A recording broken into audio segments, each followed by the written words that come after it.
in the couple of months before we met Srila Prabhupada, when Gary and I were living in Haight-Ashbury area, there were some flyers that were distributed.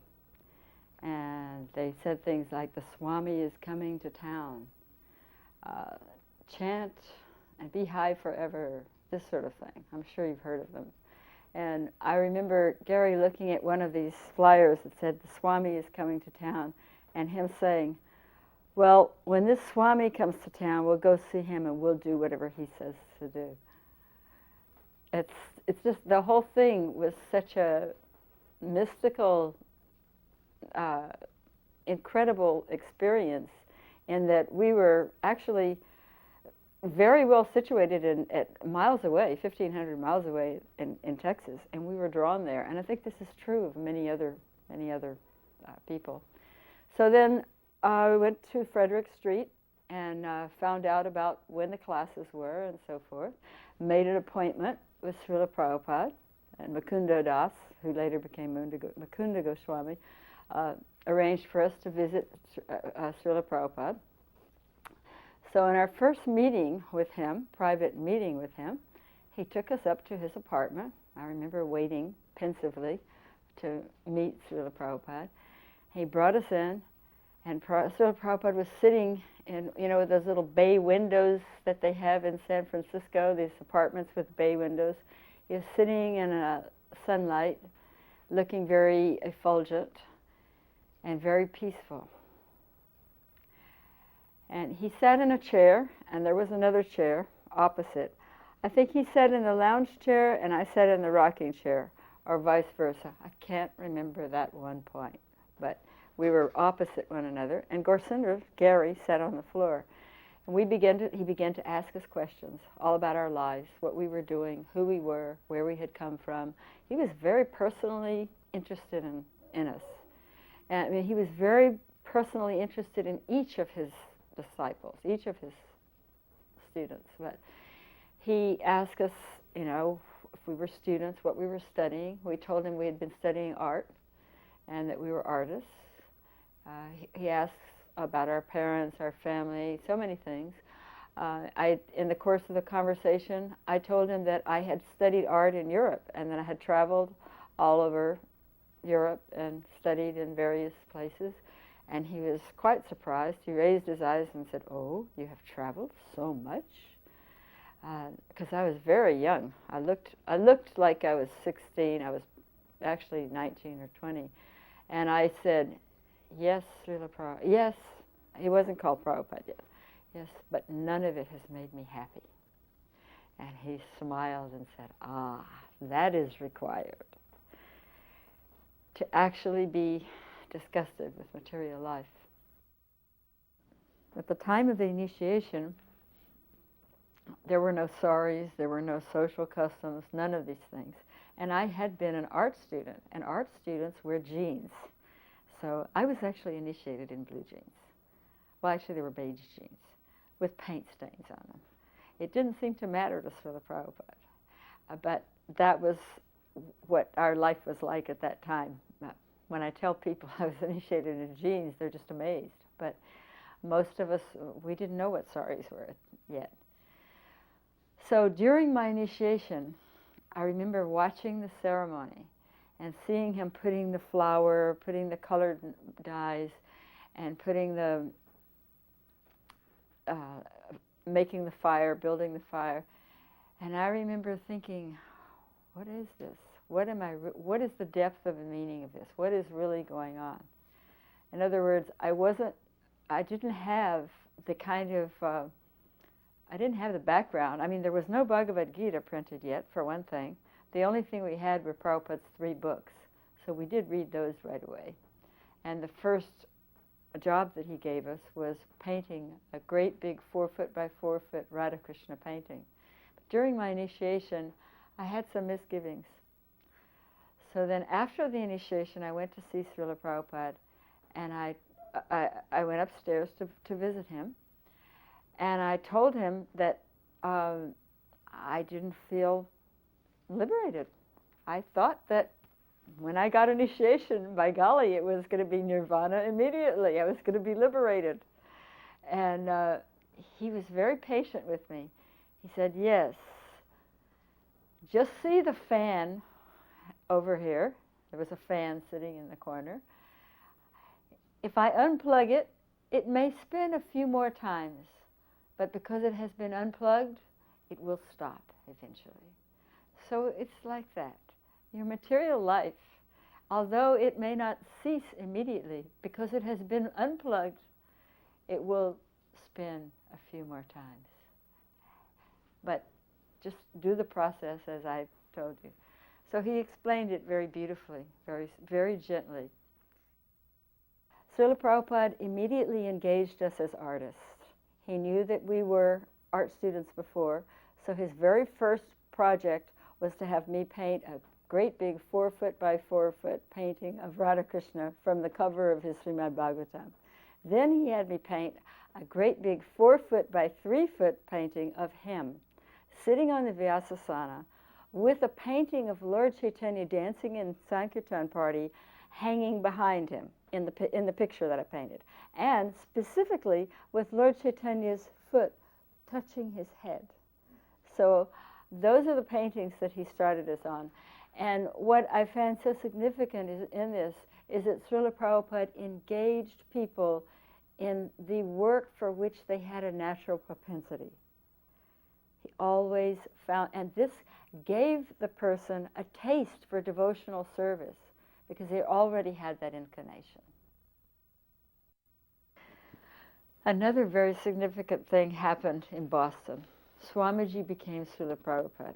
The way this happened was that Gorsinder was studying Hindi, and he was studying Sanskrit, and he was studying various forms of address, and Ji is an affectionate friendship form of address, and this is all very new to us. So I was sitting in Srila Prabhupada's room and taking dictation, as I often did, and Gorsinder was at the doorway, and he said, Swamiji, is it okay if I call Govinda dasi Govindaji? And Swamiji said, no, Ji is a very third-class form of address. It should not. And so I said, well, then why are we calling you Swamiji if it's a third-class form of address? And he said, not very important. I said, no, it is very important. We want to know what is the best thing we can call you. And Swamiji said, well, you could call me Gurudev or Guru Maharaj or Srila Prabhupada. And I said, well, which one is the best of those three? If you give me three, I don't know which one. So you pick the best one that you want to be called. And Swamiji said, Srila Prabhupada is nice. I said, okay, from today you will be called Srila Prabhupada. And so I told all the devotees, and everyone started calling him Srila Prabhupada from that day. He was no longer Swamiji. We were at New Jersey in the spring of 1968, after Srila Prabhupada's stroke. We were living there for 3 weeks. It was at that time that Gorsinder received his call to the draft. So he had to have an appointment in New York and it was a very great likelihood that he would be drafted into the Army. Naturally, we were in a lot of anxiety about this because Gorsinder didn't want to fight a war that he didn't believe in, and that Srila Prabhupada also did not support. So the day came for Gorsinder to go for his draft appointment in New York, and he was in anxiety, and as he bowed down to leave, Swamiji said to him, don't worry, Krishna will protect you. He will take care of everything. So he was gone the whole day by train to New York, and I know during the day Srila Prabhupada mentioned him several times, so he was thinking of him. Then in the evening, we heard him coming up the stairs, and he had a big smile on his face. He was very happy. And so as soon as he came in, Swamiji called him to his room. What happened? And he explained that he had a silken cord with the Lord Jagannath on his neck, a murti of Lord Jagannath about 3 inches high, and he also had his big red chanting beads, and the doctors there had never seen such odd things. So they had given him a 3Y based on not being a psychiatrically competent for the army. And so Srila Prabhupada said, yes, just see, Krishna will protect. If we are sincere, he will make all arrangements. He will protect us. And you have chosen Krishna's service, not the army service, so Krishna has arranged everything perfectly. And this was at the time when he was visiting Hawaii. And at that time, there were several disciples who were by nature, very intelligent and charismatic, and had misled some of the more simple folk, simple-minded devotees. And I was in a lot of anxiety about it because I felt extremely protective of the devotees, having been the first devotee in Hawaii. They were like my children, sort of. So I was very protective, and I was very anxious about it. So I was explaining to Prabhupada how such and such, these people are, they're misleading him in this way and in that way, and changing the philosophy and so forth. And Prabhupada very calmly looked at me and said, the mouse respects the cat, and the cat respects the dog respects the wolf, and the wolf respects the tiger. But we see they are all animals. In other words, from his perspective, all of us, all of these people that he's having to deal with on this planet are really on the level of animals. And if we realize that, we won't get too puffed up. If we realize that we're really coming from very, very low-grade backgrounds, he's coming from Krishna Loka. There's no chance of our getting so puffed up that we think that we can outguess him, edit him, change his ideas about things, think we could do better. It's impossible. We can't. He can outguess. I mean, I saw so many instances of this. Unfortunately, one very close to home instance was my own husband, who I loved very much, Gorsundar. He was brilliant. He was very educated. He was studying Sanskrit and Bengali, and he did the transliteration for Chaitanya Charitamrita, the first part of it. And he was a very nice devotee. He used to take Prabhupada on walks every day, and he did the massage every day. I give him all credit for all the wonderful service that he did. But later on he left, and Prabhupada made the comment to me, even though he knew I was quite attached, many times he said, Gorsundar is suffering from too much intelligence. He has the disease of being too intelligent. He thinks he knows more than his guru. And this was Gorsundar's flaw. He was very, very brilliant in every respect. But as soon as a person thinks they know more than their guru, then the fall down begins. One incident took place with me and Srila Prabhupada. And this was in Los Angeles in September of 1968. We were going to record the record album, the Govinda record album. And so early in the morning, he wanted to use his spiritual master's preface to Brahma Samhita. The materialistic demeanor cannot stretch to the transcendental. You know the one I'm talking about. Anyway, he wanted to use that, so he asked me to type it up. I think he wrote it out or something and asked me to. So I typed it up, typewriter, we use typewriters and what it is. And he read it to me a couple of times to practice, because we were going to the recording studio around 9 in the morning, 9 or 10, fairly early. And we were going to record this this talk and the Govinda record. I think it's called the Govinda record, right? You know the one I mean. So he read it to me, and I listened very carefully. He would read things to me and see how does this sound, just because I knew English, fairly well. And so he read it to me, and there was one word that he pronounced differently from what is customarily pronounced in the English language. That word is analogously. And so I never corrected Srila Prabhupada before. In fact, I loved it that he called watermelons water lemons. When he would ask me for water lemon, I never said, "Oh, Prabhupada, that's called watermelon." And when he called for some antelope, I never told him that's called cantaloupe. I was fine with that. I had a very motherly relationship with Prabhupada. I loved, I thought he was just whatever he said was wonderful. You know, if the sky was striped pink, green, and orange, fine. But because I was thinking that other people are going to hear this, and this is for all posterity, and they may not understand his accent, and he's pronouncing this word analogously, and they may not understand what that means. So I had very good intentions. My intentions were very innocent. I was not on any kind of ego trip. I was simply thinking, oh, you want your guru to become the best foot forward type thing, you know.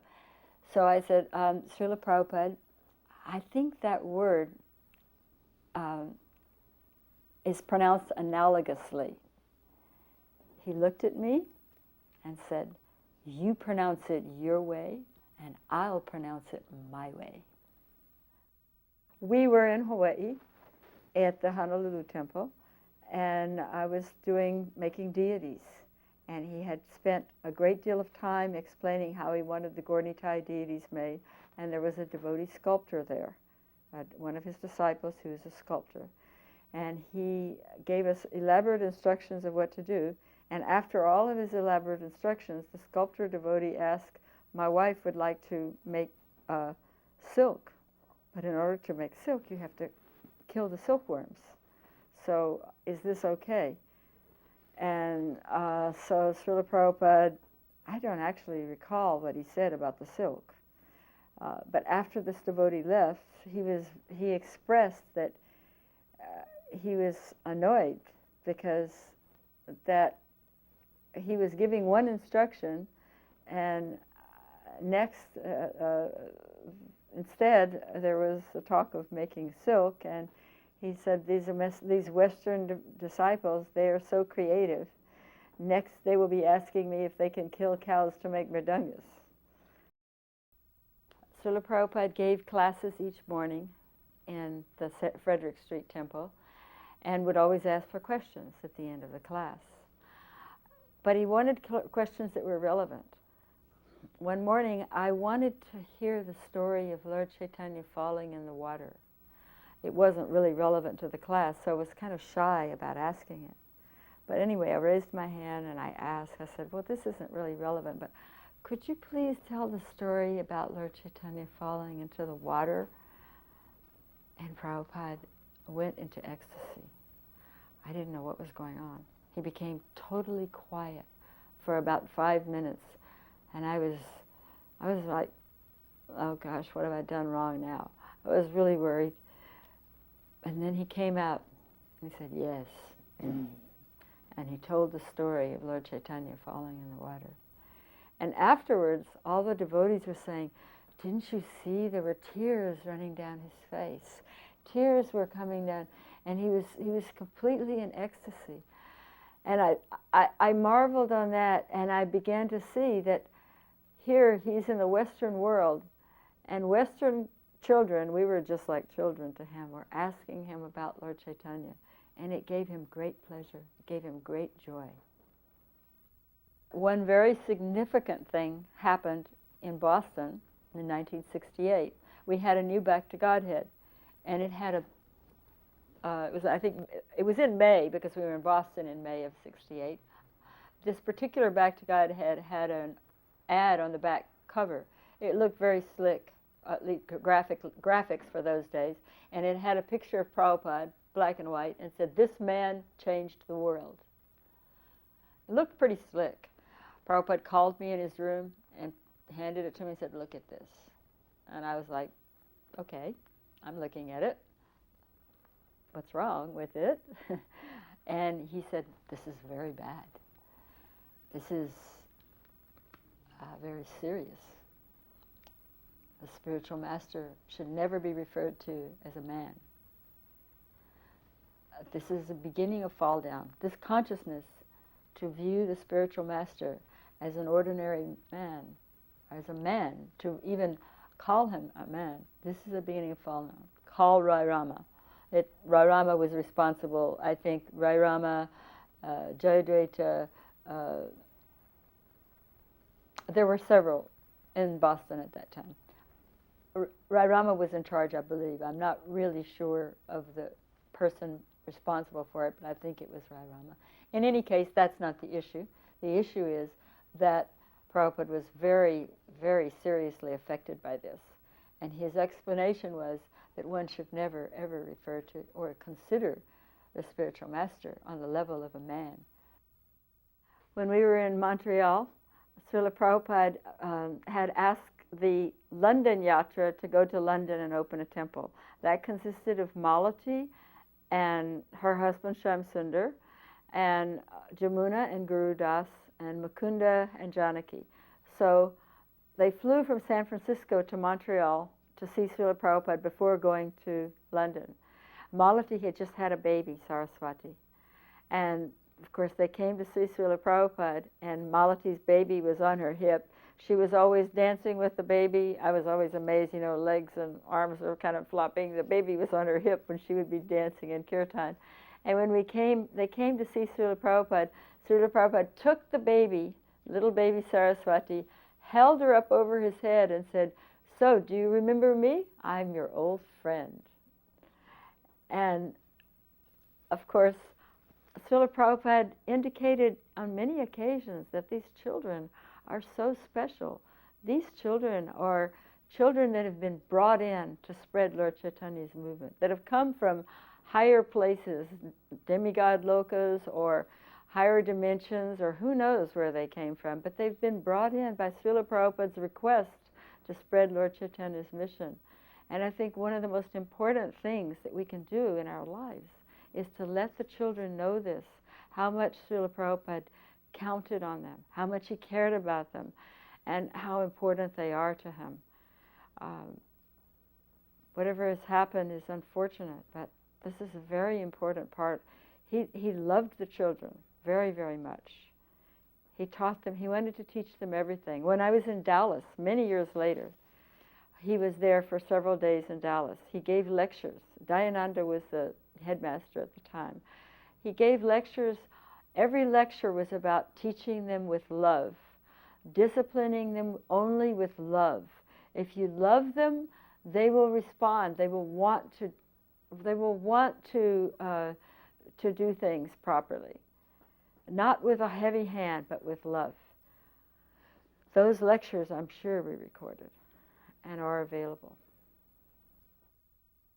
While living with Srila Prabhupada in Los Angeles in 1968, we did the drawing for the Bhagavad-gita, and we also did the drawings for Teachings of Lord Chaitanya.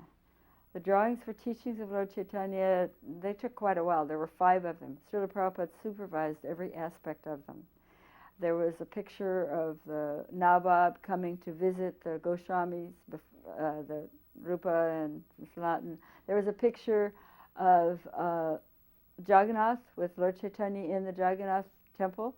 At that time, I had no idea what the inside of Jagannath temple looked like. Srila Prabhupada described how it was dark, and the pujari is sitting up on the altar, and he's handing down garlands. He described the interior. So I did the painting, or the drawing, according to Srila Prabhupada's descriptions. Later, when those 5 drawings were removed from the book, Srila Prabhupada was totally disgusted. He said, "Why they have removed these drawings from this book? Why they have removed them?" And he had personally overseen them.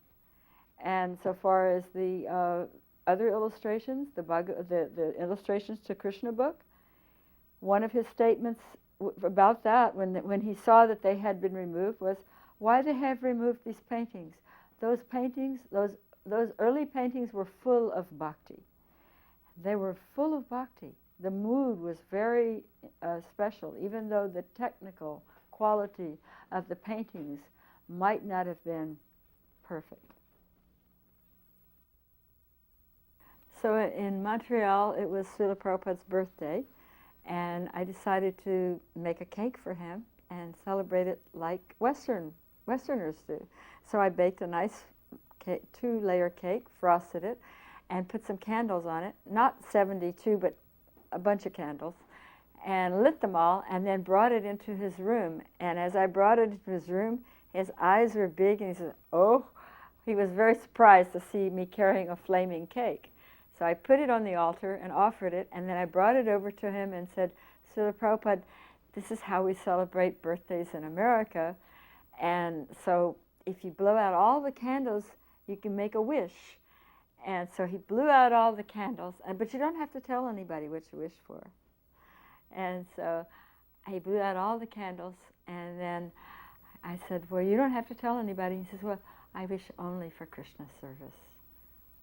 Only for Krishna service. And then, of course, we enjoyed the cake. Western style. Je anilo premadana koruna prachu